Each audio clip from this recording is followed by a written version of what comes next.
Aujourd'hui, on va s'intéresser à un sujet fascinant et assez vertigineux, la greffe de moelle osseuse. C'est bien plus qu'une simple opération, hein, c'est une véritable odyssée médicale. Un pari fou, celui de donner à quelqu'un un système immunitaire tout neuf. Alors, comment on fait concrètement pour donner à quelqu'un un système immunitaire tout neuf? Ça paraît presque de la science-fiction, non? Eh bien, c'est exactement ce qu'on va décortiquer aujourd'hui, étape par étape. Bon, pour bien comprendre ce qu'est une greffe, il faut commencer par la base, le point de départ de tout, la moelle osseuse. Imaginez-la vraiment comme l'usine centrale de notre corps, celle qui fabrique un de nos composants les plus essentiels. C'est là, bien caché au cœur de nos os, que la magie opère. C'est ce tissu un peu spongieux qui est responsable de la fabrication de tout notre sang, les globules rouges qui transportent l'oxygène, les globules blancs qui sont notre armée personnelle et les plaquettes pour éviter qu'on se vide de notre sang à la moindre coupure. Bref, on l'aura compris, c'est vital. Alors, il faut savoir qu'il y a deux grandes manières de faire. D'un côté, on a l'autogreffe. Là, c'est simple. Le patient est son propre donneur. On prélève sa moelle, on la traite et on lui réinjecte. Mais il y a aussi l'allogreffe. Et là, ça se complique. La moelle vient de quelqu'un d'autre, un donneur. C'est ce parcours-là, beaucoup plus complexe, qu'on va suivre aujourd'hui. Ok, le décor est planté. Maintenant, la première étape, et non des moindres, c'est de trouver la bonne personne, le donneur parfait. Et attention, on ne parle pas juste de trouver quelqu'un de généreux. Non, non, c'est une véritable quête pour trouver un quasi-jumeau génétique. Et la clé de tout ça, le sésame, c'est ce qu'on appelle le système HLA. Pour faire simple, c'est comme une carte d'identité génétique. Chaque personne a la sienne. Et si la carte d'identité du donneur n'est pas quasiment identique à celle du receveur, eh bien c'est le rejet assuré. Le corps du malade va voir le greffon comme un envahisseur et l'attaquer sans pitié. Du coup, les critères pour être donneur sont hyper stricts. Bien sûr, il faut être en excellente santé, donner son accord en toute connaissance de cause et avoir un groupe sanguin compatible. Mais ça, c'est presque la partie facile. Le vrai défi, le Graal de cette recherche, c'est vraiment cette compatibilité HLA presque parfaite. Imaginez, le donneur est enfin trouvé. C'est une immense nouvelle. Mais pour le malade, c'est là que commence la partie la plus difficile, la plus éprouvante du voyage. L'idée est à la fois simple et brutale. Il faut littéralement faire table rase, tout détruire pour pouvoir reconstruire.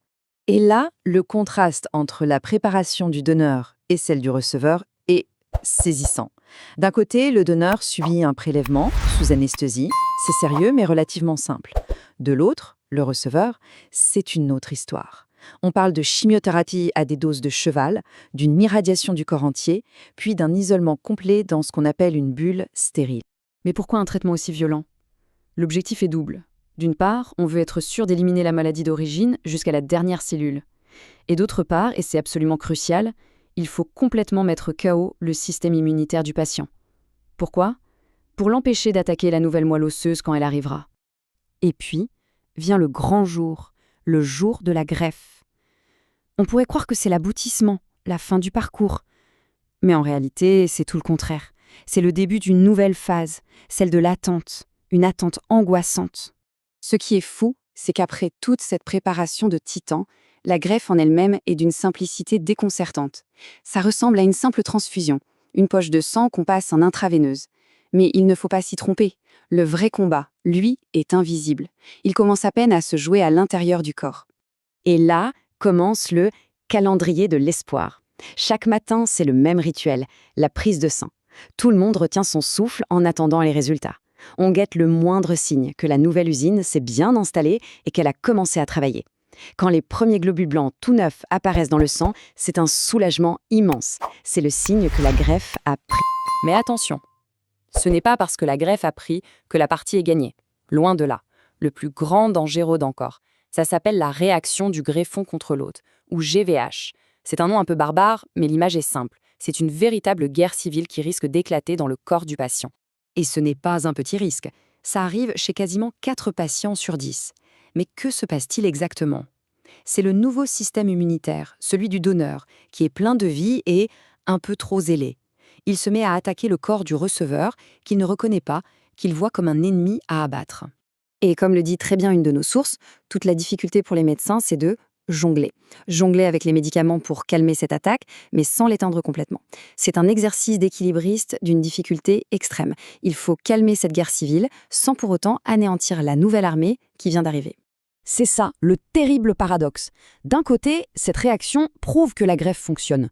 Le nouveau système immunitaire est bien là et il est actif. Mais de l'autre, si cette réaction est trop forte, si elle devient incontrôlable, elle peut tuer. Tout est une question de dosage, d'équilibre. Alors, si le patient surmonte toutes ces épreuves, commence la dernière étape. La plus longue, sans doute. Le lent, très lent chemin vers la guérison. Et sur ce chemin, la technologie et les médicaments ne font pas tout. C'est l'humain qui prend le relais et qui devient absolument essentiel. Parce que la survie, à ce stade, ne tient plus seulement à une molécule. Elle repose sur le travail acharné de toute l'équipe soignante, et en particulier des infirmières et infirmiers. Leur rôle est triple. D'abord, une rigueur technique absolue, où chaque geste compte pour éviter l'infection. Ensuite, une surveillance de chaque seconde. Et enfin, et c'est peut-être le plus important, un soutien psychologique de tous les instants. Il faut vraiment essayer de se représenter la situation. Des semaines, parfois des mois, en isolement total dans une chambre. Le seul contact humain, c'est le personnel soignant qui entre, masqué, ganté. Cette personne n'est plus seulement une infirmière ou un infirmier. Elle devient le seul lien avec le monde extérieur, la seule oreille attentive, la seule présence qui rassure. C'est fondamental. Et on va conclure sur une phrase tirée de nos sources qui fait vraiment réfléchir. Elle dit que de nombreux patients meurent guéris de leur maladie. Qu'est-ce que ça veut dire? Ça veut dire que le plus grand défi, finalement, ce n'est pas de tuer la maladie, c'est de survivre au traitement conçu pour la tuer. Une idée assez vertigineuse qui nous rappelle à la fois la puissance et le prix de ces incroyables avancées médicales.